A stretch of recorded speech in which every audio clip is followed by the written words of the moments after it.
Today I spoke to Sheila Fogarty on LBC about the King's new birthday campaign to redistribute food waste.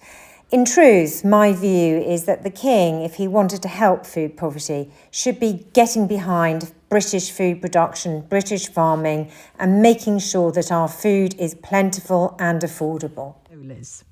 Hi, Sheila. I haven't spoken to you in a while. Hope you're well.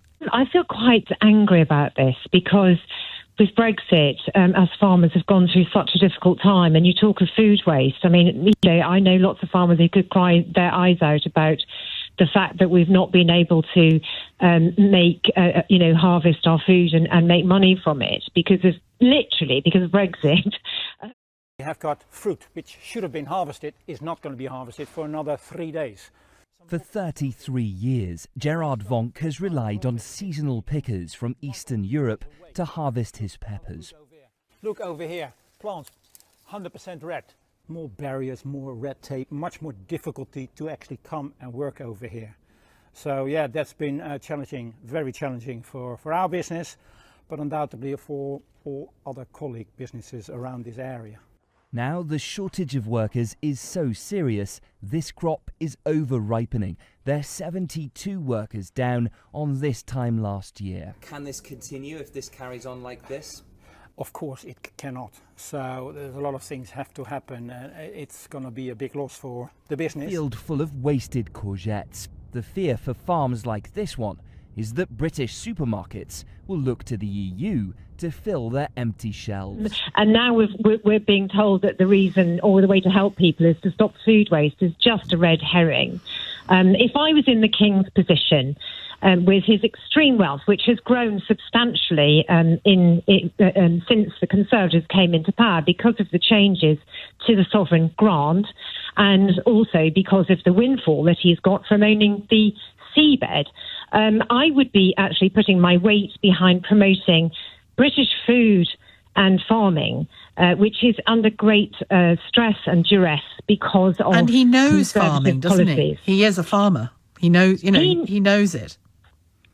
He knows farming, and, we all know that at the moment, we are being incentivised to do environmental schemes. Many farmers are reluctantly choosing to take money to do an environmental scheme rather than produce food. This means we're becoming more and more reliant on imports. And this makes it more and more difficult for the country to control because other people outside of Britain are saying, pay what you can to afford this food, and you're competing on world markets for that food. If we want to get back in control of food inflation, we need to produce more food.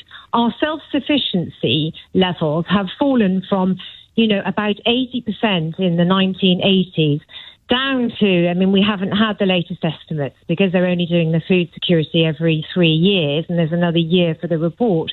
But I can certainly guarantee that levels are plummeting every single day. And we've got the challenges of the weather as well on top.